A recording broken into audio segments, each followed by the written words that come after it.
जम्मू कश्मीर में जितने भी डेली वेजेस हमारे भाई लोग काम कर रहे हैं, इनकी परमानेंट का इशू है, इनके वेजेस का इशू है, इनकी सैलरीज का इशू है।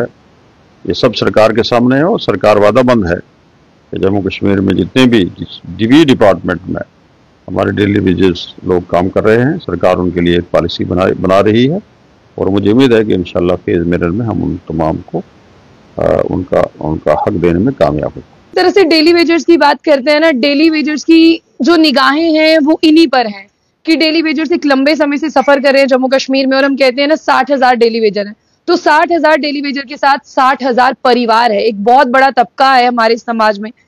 और नेशनल कॉन्फ्रेंस की सरकार के ऊपर हमेशा ये कहा जाता है कि ये इन्हीं ने लगाए हैं, ये बैकडोर एंट्री है। भारतीय जनता पार्टी ने साफ तौर पर कह दिया था कि हम इनके बारे में नहीं सोचेंगे, नेशनल कॉन्फ्रेंस ने लगाया तो वही सोचेंगे इनके बारे में।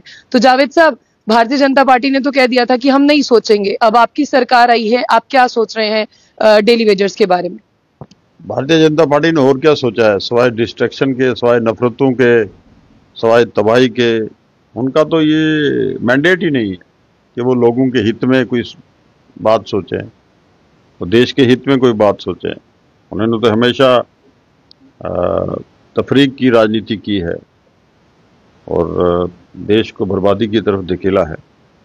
जम्मू कश्मीर में जितने भी डेली वेजेस हमारे भाई लोग काम कर रहे हैं, इनकी परमानेंट का इशू है, इनके वेजेस का इशू है, इनकी सैलरीज का इशू है। ये सब सरकार के सामने है और सरकार वादाबंद है कि जम्मू कश्मीर में जितने भी डिपार्टमेंट में हमारे डेली वेजेस लोग काम कर रहे हैं, सरकार उनके लिए एक पॉलिसी बना रही है और मुझे उम्मीद है कि इंशाल्लाह फेज मिरर में हम उन तमाम को उनका हक देने में कामयाब होंगे।